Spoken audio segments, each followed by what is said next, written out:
내가 여기에 투자를 해도 되는 건지 아닌 건지에 대해서 자가 점검을 받을 필요가 있는데요. 바로 그때 이 책을 읽어보시면 적어도 열심히 일한 만큼 우리 재산 가치가 유실되지는 않았으면 좋겠다. 안녕하세요, 박정호입니다. 오늘 드릴 주제는요, 40년 경제 상식으로 버티면 가난해진다, 이 말씀을 드리려고 좀 찾아뵙습니다. 오늘 주제가 너무 강하죠. 사실 또 우울한 얘기고요. 그런데 사실인 것 같습니다. 우리 아버님 어머님 세대 때 방식처럼 그냥 한 푼 두 푼 모아서 정기 예적금에 따박따박 저축하면 내 집 장만도 하고 노후 대비도 되고 아이들도 잘 키우는 이런 세상은 이제 완전히 사라진 것 같습니다. 그렇다면 지난 40년의 경제 상식이 아닌 나는 그럼 나의 노후와 나의 재산 증식, 나도 한번 부자 되기 위해서 어떤 게임의 룰을 우리가 이제 배워야 되느냐, 많은 분들이 궁금해 하실 텐데요. 바로 그런 부분에서 해외에서 큰 이슈가 됐던 책 한 권으로 좀 소개를 해드릴까 해서 찾아뵀습니다. 책 제목은 옆에 보시는 것처럼 모두를 위한 비트코인입니다. 사실 이 책 제목을 보시면 아시겠지만 맞습니다. 비트코인에 관련된 책인데요. 사실 요즘 증시도 그렇고 부동산도 그렇고 활활 타오르는 과정에서 비트코인만, 또 가상자산 시장만 조금 주춤한 게 사실인데, 이런 시국에 이 가상자산 시장 앞으로 계속 떨어지는 거 아니냐 이렇게 생각하시는 분도 계시고, 아니면 이렇게 약간 조정받는 구간에 지금이라도 내가 비트코인에 관심을 둬야 되는 거 아니냐 이런 생각을 가지신 분들이 있는데, 오늘 그 부분을 좀 얘기를 드릴까 해서 이렇게 찾아뵀습니다. 사실 우리 아버님 세대와 달리 이제 열심히만 일하면 뭔가 다 해결되는 그런 세상이 아닌 상황으로 바뀌어버렸습니다. 그 결정적인 계기를 책의 저자도 그렇고요, 저도 똑같은 생각을 갖고 있는데, 사실 글로벌 금융위기 때부터라고 말씀드릴 수 있습니다. 글로벌 금융위기 때 전 세계 초유의 어떻게 보면 커다란 금융적인 대란이 일어났습니다. 그때 미국 관료들과 또 미국 수뇌부에서 이 위기를 끄는 방법으로 찾아낸 대안이 바로 거대한 유동성을 공급하는 것입니다. 사실 경제가 뭔가 버블이 생겼거나 문제가 생겼을 때는 이걸 조종하기 위한 자정 기능이 있고요. 그 자정 기능이 경제 메커니즘 내에서 작용하게 될 때는 때로는 누군가는 정말 극심한 경제적 고통을 받게 되는 과정을 겪게 되는데요. 그러다 보니까 당시 글로벌 금융위기 때 주요 관료들은 이렇게 판단한 것 같습니다. 지금 누군가에게 고통을 수반하는 경제적 개혁을 하기보다는 그냥 유동성을 공급하자. 그래서 다시 소비가 일어나고 투자가 일어나서 그래서 경제가 빨리 활로를 모색할 수 있도록 해주자, 이렇게 판단한 것 같습니다. 그러다 보니까 단기간에 대규모 돈이 공급되기 시작했고, 그것 때문에 엄청나게 장기간에 고통을 수반할 수밖에 없는 경제적 개혁이 일단락이 돼버리는 상황이 돼버렸습니다. 그 뒤부터요, 남유럽발 재정위기라든가 코로나19 등등 그 뒤에 전개됐던 여러 경제 위기들은 어찌 보면 글로벌 금융위기 때 있었던 그 처방을 그대로 답습하는 행위를 해오기 시작했습니다. 그러다 보니까 무슨 문제가 생겼을까요? 뭔가 국제적으로 위기가 터졌을 때, 또 내부 경제에서 위기가 터졌을 때마다 돈이 자꾸 쏟아져 나오는 겁니다. 그러니 나는 월급을 받았는데 내 월급 가치가 자꾸 희석돼 버리고, 물론 내 월급도 물가가 올라가는 만큼 올려주긴 하지만 실제 생활해 보셔서 많은 분들 아시잖아요. 물가 상승률보다 내가 생활에서 구매하는 주요 물건들의 물가 상승률은 그거보다 훨씬 더 많이 오르는 게 통상적입니다. 그러다 보니까 이제 예전과 같이 한 푼 두 푼 내 돈을 은행에 저축한 것만으로는 노후 대비가 안 되는 세상이 돼버린 거죠. 그래서 모두를 위한 비트코인 책에선 이렇게 설명하고 있는 문장도 있었습니다. 사회적으로 생긴 문제, 그 문제에 대해서 그걸 해결하기 위한 대가는 모두가 치르고, 그 문제를 일으키기 전에 그 뭔가 이득을 얻은 사람은 소수의 몇 사람만 이득을 가져가는 그런 행태가 전개됐다라는 것들을 언급하고 있고요. 또 한 가지 주목할 부분은 그런 과정에서 예를 들어서 이렇게 생각하실 수도 있겠죠. 유동성이 공급되면 결국 우리 모두에게 다시 돈을 나눠준 거니까 우린 그걸로 다시 일어나면 되는 거 아닌가요? 라고 생각하실 수 있지만, 이 책의 저자는 바로 그 부분에서도 문제의식을 제기합니다. 뭐냐 하면 유동성이 모두 똑같이 분배되지 않는다는 부분입니다. 예를 들어서 이 영상을 시청하고 계신 분들도 잘 아시겠습니다만, 우리가 은행에 가서 돈을 대출받거나 돈을 융통하기 위해서 은행을 찾아가면 은행에서는 우리에게 요구하는 게 있죠. 담보력을 달라고 하거나 아니면 높은 신용 등급을 요구합니다. 그런데 이렇게 뭔가 담보 물건을 많이 가지고 있거나 높은 신용 등급을 가지고 있는 사람들은 통상적으로 부유층 또는 돈 있는 사람들이 경우가 많죠. 그러다 보니까 자연스럽게 유동성이 공급됐었을 때 그것이 공평하게 흔히 말해서 n분의 1로 분배되는 것이 아니라 특정 계층, 약간 자산을 많이 가지고 있는 계층들에게 그 유동성이 더 많이 흘러 들어갈 수밖에 없는 상황이 돼버립니다. 그러면 이런 위기 때 뭔가 알토란 같은 기업들, 알토란 같은 자산들이 헐값에 매물로 나오는 경우가 많은데, 이렇게 유동성을 더 많이 확보한 사람들은 그런 자산들을 더 쉽고 저렴하게 취득해서 유동성이 끝나고 난 뒤에는 자산 가치가 양극화가 더 심해지면서 부의 불평등이 더 많이 일어나는 일들이 있거든요. 바로 이 책의 저자도 이렇게 유동성만 공급해서 어떤 위기를 일단락시키는 게 진짜 위기를 끄는 게 아니다, 이런 문제의식을 제시하고 있습니다. 은행에 맡긴 돈도 내가 완벽하게 통제할 수 있는 자산이 아니라는 걸 이 저자는 정말 개인적인 삶을 통해서 아마 느꼈던 부분을 많이 가지고 있기 때문에 이런 표현을 쓸 수 있었던 것 같은데요. 저자는 사실 폴란드에서 이민 온 미국 이민자입니다. 그런데 폴란드라는 공산권 국가에 생활하면서 많은 것들을 목도한 적이 있는데요. 공산권 국가는 사실 경제 시스템 전반을 국가가 통제 관리합니다. 무언가를 나눠줄 때 얼마나 나눠줄지도 국가가 정하고요. 그리고 한 사람들이 가질 수 있는 재산의 범주와 재산의 정도, 그리고 재산 내역들도 국가가 통제하는 공산주의 국가입니다. 그러다 보니까 그런 국가 시스템에서 살아왔던 사람이다 보니 내 재산이라고 해서 완전히 내가 그 권한을 주장하거나 마음껏 행할 수 없다라는 걸 어렸을 때부터 목도했던 것 같습니다. 그 다음에 미국에 이민 와서도 비슷한 생각을 가졌던 것 같아요. 뭔가 국가 경제 시스템에 문제가 생겼을 때는 내가 모은 돈을 내 예금 계좌에 넣어놨다 하더라도 국가는 그걸 일순간 인출하지 못하도록 락을 건다든가 아니면 내 재산적 가치를 해외에 보낼 수 있는 그런 경로로 마음껏 보낼 수 없도록 막아버린다든가, 이런 일련의 조치들이 얼마든지 가능하다. 내 재산이니까 좀 더 자유롭게 이걸 활용할 수 있는 그런 여지가 있어야 되는데, 위기 때면 이런 것들이 일어나지 못하도록 만드는 요인들이 너무 많다 보니까 기존의 금융 시스템 자체에 대해서 우리가 이런 부분에 대해서도 위기의식을 가져야 된다, 저자는 그렇게 지적하고 있습니다. 사실 위기를 끄는 과정에서 지금 전개하고 있는 여러 방법론 자체가 고장된 돈이라는 비유로 저자는 설명하고 있는데요. 일종의 이런 겁니다. 위기를 끄기 위해서 하고 있었던 일들이 정말 우리 모두를 위한 일인지, 그리고 지속 가능한 경제 시스템, 자본주의 시스템을 유지할 수 있도록 할 수 있는 일인지, 바로 그 부분에 대해서 문제의식을 제시하고 있는 것인데요. 예를 들어서 지금까지 했던 이 방법들, 유동성을 공급했는데 그 유동성이 모든 사람들에게 공정하게 분배되는 것도 아니고 또 일정 계층에게만 더 많이 분배되다 보니 위기를 끄고 나면 양극화는 더 심해지고, 그런 과정에서 상대적으로 소외받는 사람들은 자신들의 정상적인 경제활동을 계속 유지했었을 때 그걸로 인해서 노후를 대비한다든가 부자가 될 수 있다는 확신을 얻지 못하기 때문에 적극적인 경제활동을 하려는 의지마저도 상실되게 만드는 게 지금의 방식이다. 그렇게 했었을 때 점점 우리가 가지고 있는 돈의 가치는 희석되는데, 누가 이 자본주의 시스템,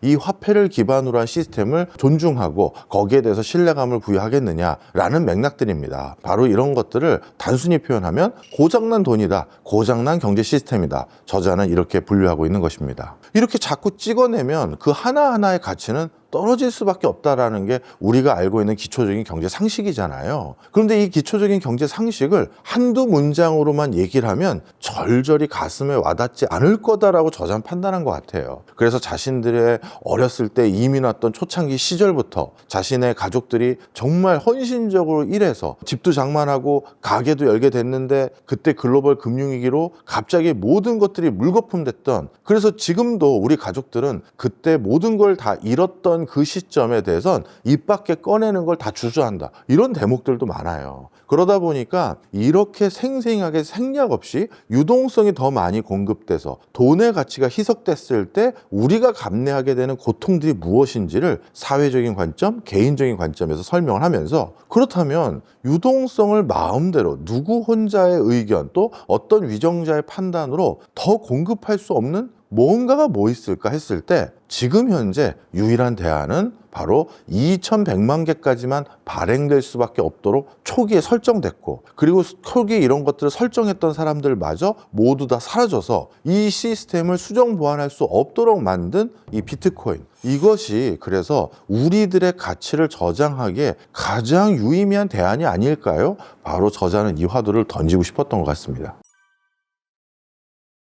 사실 이제 이 크립토 시장도 워낙 전문 분야가 돼버리다 보니까, 그리고 투자 방법들, 그리고 크립토 시장에 여러 비즈니스 모델들도 너무 많기 때문에 사실 일종의 진입장벽이 생겨버렸어요. 그들만의 터미널로지, 용어들이 너무 난무하다 보니까 이게 뭐야? 이렇게 우리가 해석하게 되고, 그러다 보니까 자꾸 독자 입장에선 그 시장과 멀어질 수밖에 없었던 게 있습니다. 그런데 이 책의 저자는요, 가장 앞단에 크립토 시장, 가상자산 시장의 다양한 투자 기법들 이라든가 다양한 투자 대상물에 관심을 가지고 투자를 하고 싶은 사람들 입장에서도 적어도 앞에 입문서로 내가 뭘 해야 되느냐 했었을 때 기본적인 메커니즘과 기본적인 용어들이 가지고 있는 내용들을 다 설명이 되어 있기 때문에 그런 부분에서 비트코인에 대한 기존 책들과 이게 차별점이 있다라고 말씀을 드리고 싶고요. 또 한 가지는 기존 책에선 설명해 주지 않았던 빈틈들을 메꾸는 대목들이 많았어요.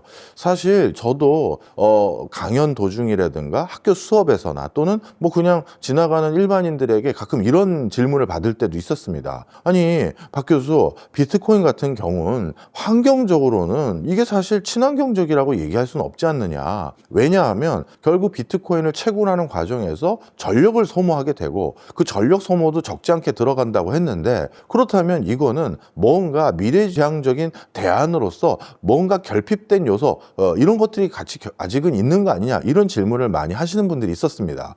사실 분명 전력을 소모하는 건 분명한 사실이기 때문에 저도 그런 단점은 일부 있다고 생각을 하고 있었었는데요. 이 책의 저자는 어떻게 보면 비트코인이 진화 발전하면서 새로이 목격된 것들을 취재했었는지 그런 부분에 대해서도 나름대로 설명을 해주고 있었는데 저에게는 굉장히 신선했습니다. 예를 들어서요, 비트코인이 이제 채굴하거나 이거를 시스템적으로 관리할 때 전력을 쓴다라는 것이 정말 전력을 많이 쓰느냐, 상대적으로 비트코인을 지금 유지 관리하는 시스템에 우리가 사용하는 전력의 양이 전체 다른 분야의 전력을 쓰는 양에 비해서 너무나도 미비한 금액이다. 그럼 요 정도 전력도 안 쓰고 이런 전 세계 금융 시스템을 총괄하면서 우리의 자금을 관리할 수 있는 시스템, 이게 과연 이 정도 전력도 안 쓸 것이냐라는 반문을 스스로 갖게끔 만드는 대목이 있었고요. 또 한 가지는 지금 전력을 쓰고 그 비트코인을 신규 채굴하는 사람들이 그 전력을 사용하기 위해서 찾아가는 곳들이 잉여 전력이 많은 오지, 산간 벽지 또는 수력 발전하는 곳,